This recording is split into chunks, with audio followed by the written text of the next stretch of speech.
Madame la Présidente, ma question s'adresse à Madame la Première ministre. Madame la Première ministre, dans une interview au Figaro du lundi 24 avril dernier, le Président de la République demandait aux Français d'être patients et d'attendre la fin de l'été afin de voir l'inflation baisser.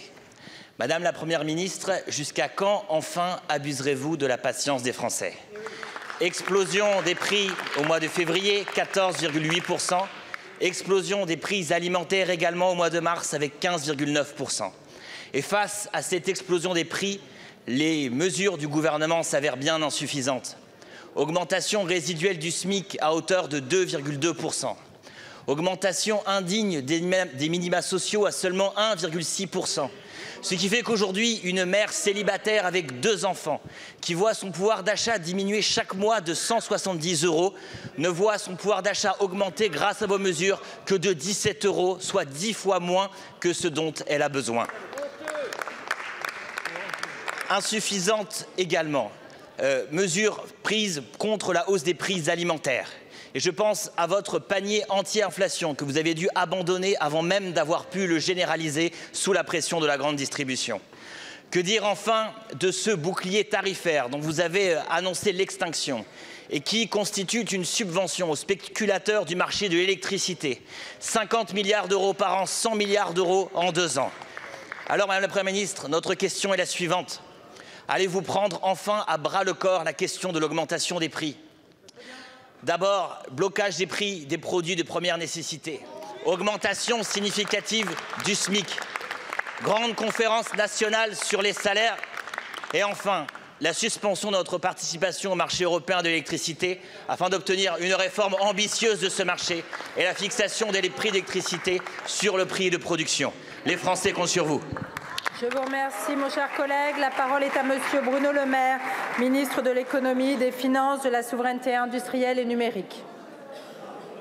Madame la Présidente, Mesdames et Messieurs les députés, Monsieur le député Philippe Brun, on voudrait bien vous entendre si vous n'avez pas multiplié au cours des derniers mois les propositions qui réduisent le pouvoir d'achat de nos compatriotes et refuser de voter les propositions qui protègent le pouvoir d'achat de nos compatriotes.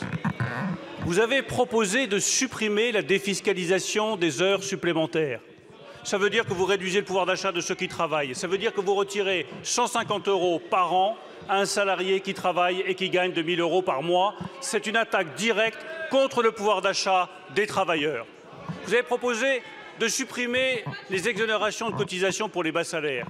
Pour tous les commerçants, pour tous les artisans qui ont des salariés, c'est un retrait de pouvoir d'achat, une diminution de leurs revenus, une diminution des revenus de ceux qui travaillent. Nous avons proposé de notre côté, et nous avons adopté avec cette majorité l'indemnité carburant travailleur 100 € pour ceux qui prennent leur véhicule pour aller travailler. Vous ne l'avez pas voté. Nous avons voté une revalorisation des bourses. Vous ne l'avez pas voté. Nous avons mis en place le gel des prix du gaz. Vous ne l'avez pas voté. Nous avons mis en place le plafonnement des tarifs de l'électricité. Vous ne l'avez pas voté. Vous n'avez voté aucune des mesures qui améliorent concrètement le pouvoir d'achat de nos compatriotes. Alors ne nous donnez pas de leçons sur la lutte contre l'inflation, car cette majorité est celle qui a le mieux protégé nos compatriotes contre l'inflation de tous les pays européens. Maintenant, il reste les prix alimentaires. Avec Olivier Grégoire, nous prenons le sujet à bras-le-corps. Le trimestre anti-inflation permet d'avoir des prix inférieurs de 5 à 7 % ce qu'ils étaient avant. Et nous réunirons très prochainement l'ensemble des acteurs de la distribution pour voir avec eux comment aller plus loin et protéger contre l'inflation nos compatriotes. Merci Madame la Présidente. Ma question s'adresse à Monsieur le ministre de l'Intérieur. Monsieur le ministre, depuis plusieurs mois maintenant, les nombreuses et massives manifestations qui se déroulent dans notre pays en opposition à la réforme des retraites ont mis en lumière un autre débat qui a été évoqué plusieurs fois cet après-midi, celui de la doctrine d'emploi des forces de l'ordre et des violences de part et d'autre qui accompagnent ces mobilisations populaires. Bien entendu, et nous l'avons maintes fois répété, nous condamnons sans aucune nuance toutes les violences d'où qu'elles viennent. Il est absolument indiscutable que des fauteurs de troubles particulièrement bien organisés se sont attaqués ces dernières semaines à la police nationale, considérée par eux comme une cible privilégiée. c'est bien entendu à la fois scandaleux et inacceptable. Hier encore, plusieurs centaines de policiers en ont été les victimes, vous l'avez rappelé tout à l'heure. Mais il est tout aussi indiscutable que certains membres de la police nationale ont adopté un comportement que je considère comme indigne de leur fonction et indigne des valeurs qu'ils sont censés porter au sein de notre République. Les médias ont largement relayé des images de manifestants pacifiques, syndicalistes, retraités, salariés, étudiants, parfois même des familles, aveuglément molestés, dans une stratégie de maintien de l'ordre qui nous apparaît aujourd'hui, Monsieur le Ministre, comme à la fois nébuleuse et incertaine. À travers ces dérives, certes exceptionnelles, c'est la liberté de manifester qui est mise en cause et ce faisant, toutes les valeurs sur lesquelles s'appuie notre pacte républicain. Monsieur le Ministre, pouvez-vous nous éclairer sur ce point? Ces policiers ont-ils agi, agissent-ils au coup par coup, spontanément, de manière autonome ou obéissent-ils à des instructions précises qui, ainsi, participent à l'escalade de la violence? Dans l'un ou l'autre cas, vous en conviendrez, cela pose problème. Merci. Je vous remercie. La parole est à Monsieur Olivier Véran, ministre délégué chargé du renouveau démocratique et porte-parole du gouvernement. Merci Madame la Présidente, Mesdames et Messieurs les députés, Monsieur le député Roger Vico.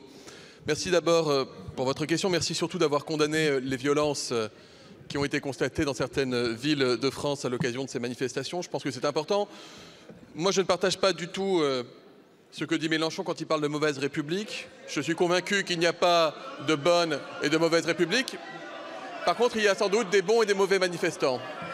Les bons manifestants, c'est ceux qui viennent avec une revendication sociale, un 1er mai ou un jour de mobilisation, qui manifestent en famille parfois, entre collègues, et qui veulent porter un message dans la parole, avec la parole publique. Le mauvais manifestant, c'est celui qui, honnêtement, je pense, se moque totalement de la cause pour laquelle il vient manifester, mais qui vient armé avec des barres de fer, des boules de pétanque, parfois des bidons d'essence, et qui vient là pour en découdre, entre guillemets, peu importe le flacon, pourvu qu'on ait l'ivresse. Monsieur le député, face à cela, les forces de l'ordre, elles ont un objectif. Le premier objectif, et je pense qu'il faut à chaque fois le marteler et le rappeler, c'est de commencer par garantir la sécurité des manifestants eux-mêmes pour que les bons manifestants qui viennent revendiquer puissent le faire en toutes conditions de sécurité. Moi, je me mets à la place d'un CRS, d'un policier, d'un gendarme qui est couvert avec un casque pour pouvoir se protéger, qui reçoit des boules de pétanque, qui reçoit parfois des bidons d'essence, voire des cocktails Molotov, comme on l'a vu, et qui arrive à conserver son calme, son professionnalisme pour orienter toute son action vers la protection des Français qui manifestent librement dans nos rues. Moi, franchement, excusez-moi, mais ce qui me choque avant tout, c'est d'abord cela. Et j'aimerais bien que 80% des prises de parole de la gauche, quand il s'agit de cela, viennent condamner d'abord ceux qui agressent les policiers avant de commencer par condamner les policiers qui se défendent tant bien que mal. Est-ce qu'il y a des abus? Est-ce qu'il y a des situations de tension? Est-ce qu'il y a des situations de débordement? Oui, à l'évidence, et les images le montrent. Et à chaque fois qu'il y en a qui sont identifiés, l'inspection générale des forces de police est saisie et des procédures sont engagées. Parce que les policiers sont porteurs de l'autorité de la République, parce qu'ils sont défenseurs non pas de la mauvaise ou de la bonne République, mais de la République pour tous les Français. Merci, Monsieur le Président. Monsieur le Ministre, quelques jours après votre passage en force pour imposer la réforme des retraites et sa promulgation par le Président de la République, même l'agence de notation Fitch a sorti sa casserole en abaissant la note de la France. Certes, et même si leurs appréciations ont des conséquences, pour notre part, nous ne révérons pas les agences de notation, mais toute votre action, elle, est faite pour satisfaire leurs exigences. Reconnaissez ainsi que votre politique n'est pas seulement injuste, elle manque aussi d'efficacité et elle crée de l'inquiétude. Or, vos annonces en matière budgétaire ne sont pas rassurantes non plus, parce que derrière le flou et les contradictions de votre programme de stabilité se cachent à l'évidence des mesures d'austérité sur la solidarité et les services publics. Parce que vous parlez de revue des dépenses, mais vous refusez obstinément toute mesure de justice fiscale. Votre méthode brutale conduit à une telle crise sociale et démocratique qu'elle inquiète même les marchés financiers. Alors il vous faut aujourd'hui changer de gouvernance pour redonner une perspective au pays et un espoir aux Français. Monsieur le ministre, allez-vous vraiment attendre 100 jours pour prendre acte de l'impasse dans laquelle est le gouvernement? Allez-vous vraiment attendre 100 jours pour changer radicalement de méthode et donner à votre action un nouveau cap qui soit plus juste, mais qui soit aussi plus clair et plus efficace? Pour vous répondre, la parole est au ministre de l'économie, des finances et de la souveraineté industrielle et numérique, monsieur Bruno Le Maire. Merci, Monsieur le Président. Monsieur le sénateur Féraud,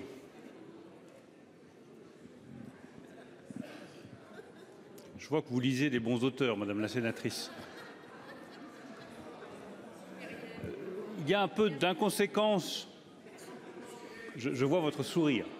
Il y a un peu d'inconséquence dans votre question, monsieur le sénateur. À la fois, vous regrettez la décision de l'agence de notation Fitch, dont nous prenons acte avec la Première ministre, et dans le même temps, vous nous dites qu'il ne faudrait pas réduire les dépenses publiques, réduire la dette et rétablir les finances publiques de la France. Nous sommes conséquents.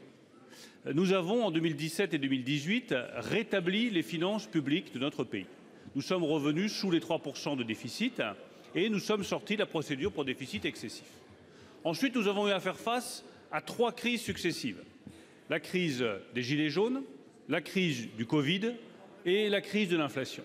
Et à chaque fois, nous avons pris les mesures de protection nécessaires pour éviter les conséquences sur nos compatriotes, sur les salariés, sur l'emploi, sur l'industrie, sur les entreprises de notre pays.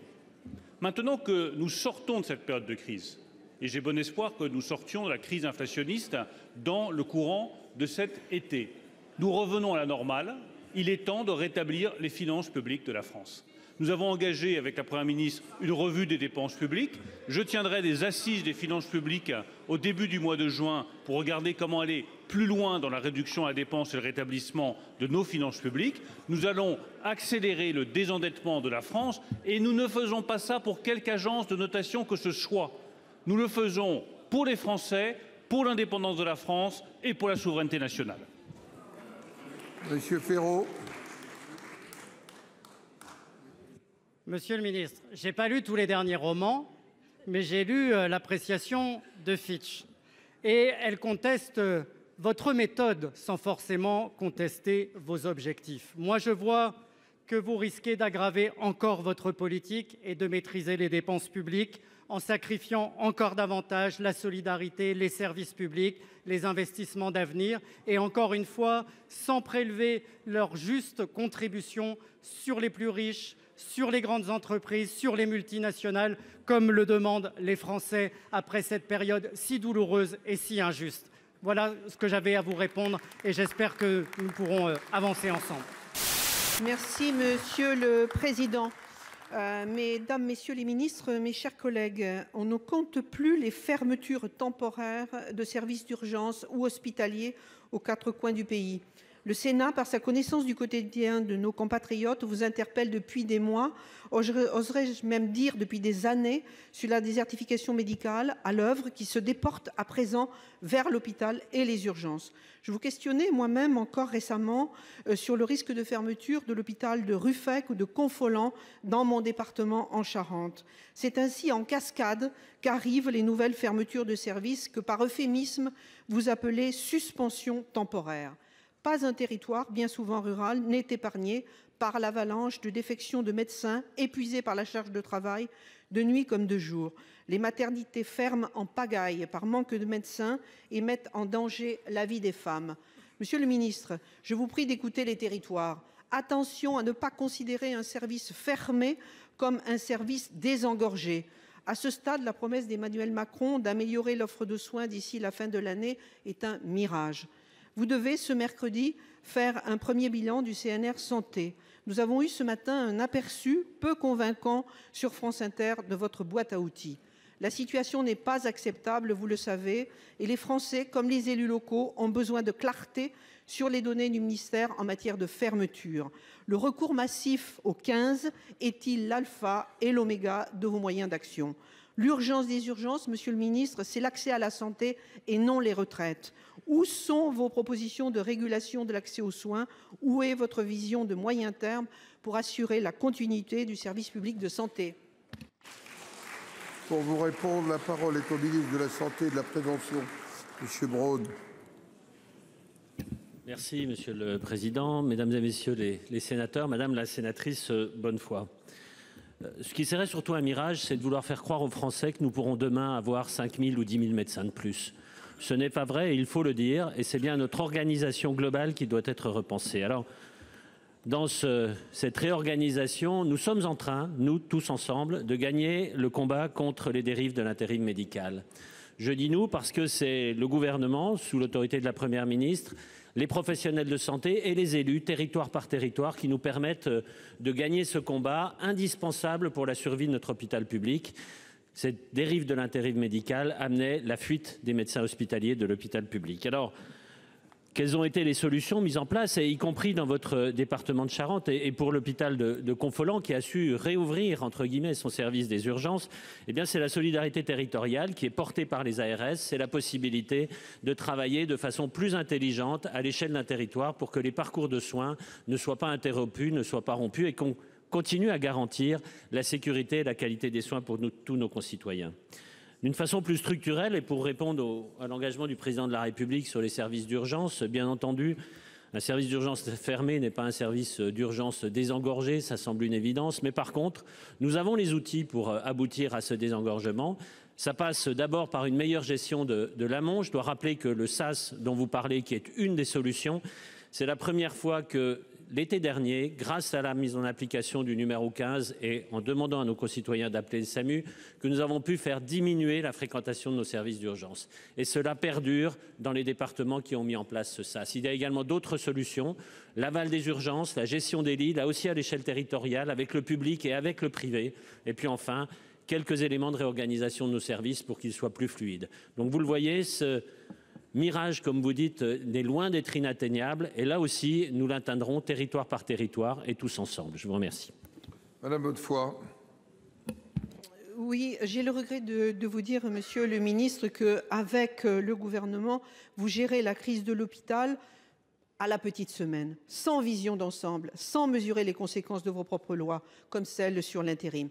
Vous éradiquez la médecine de proximité et vous condamnez des territoires entiers à la rupture de soins. Monsieur le Président, Madame la Ministre, vous le savez, la précarité énergétique est bien réelle. Elle est subie quotidiennement par un nombre croissant de nos concitoyens.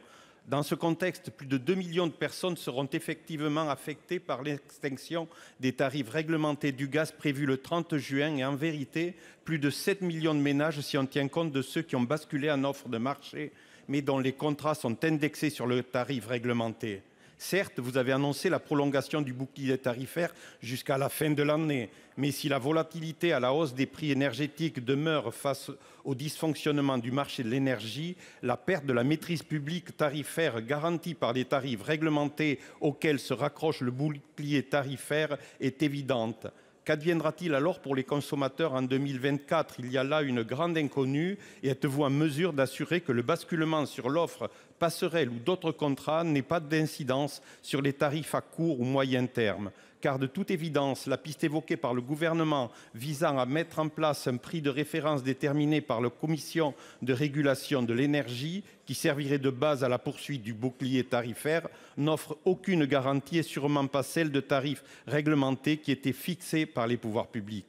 On le voit bien, le débat n'est pas nouveau, il ressurgit aujourd'hui. Quelle est notre capacité à retrouver une maîtrise publique tarifaire sur les biens de première nécessité que sont l'électricité ou le gaz? Alors, Madame la Ministre, voici ma question. Alors que l'inflation et les dérèglements du marché sont toujours en action, entendez-vous reporter la fin des tarifs réglementés?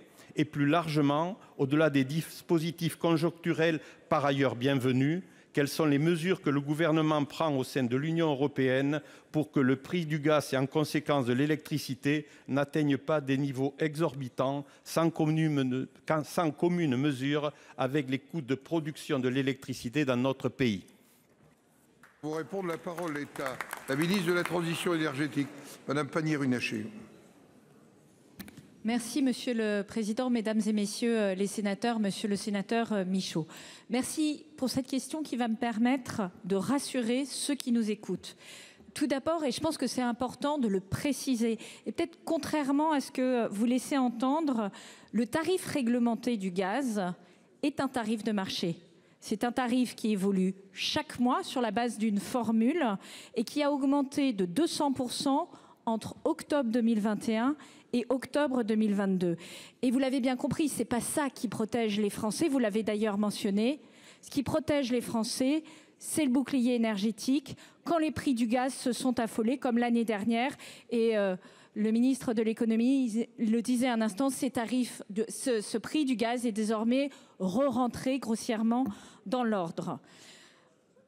Ce bouclier, il sera prolongé jusqu'à la fin de l'année. Il concerne tous les ménages qui se chauffent et qui cuisinent au gaz, qu'ils soient au TRV gaz ou pas. Alors, qu'est-ce que change cette évolution du TRV gaz? Vous savez que c'est une décision de justice qui a tenu à supprimer cette référence. Et donc, nous accompagnons les Français. Et au fond, ça ne va pas changer grand-chose pour les Français, les 2 millions de Français qui, aujourd'hui, ont un contrat sur la base du TRV gaz. Pourquoi? Soit ils font le choix de conclure un contrat avec un fournisseur de gaz qui leur convient, soit ils ne font rien et automatiquement ils bénéficieront de leur fournisseur de gaz, un contrat qui sera effectivement sur la base d'un tarif qui est calculé par la CRE. C'est au fond exactement la même chose que par le passé, sauf que au lieu d'imposer à Engie de suivre ce tarif, Engie s'engage à suivre ce tarif. Il n'y aura évidemment aucun coût de changement de contrat, aucun changement de compteur. Cela se fait automatiquement. Et je veux dire ici, je crois que la Première ministre l'a répété à de nombreuses reprises, aucun pays n'a, comme ce gouvernement, autant protégé les Français contre l'évolution des coûts de l'électricité et du gaz. Et vous pouvez compter sur nous pour continuer à accompagner les Français dans ces tensions.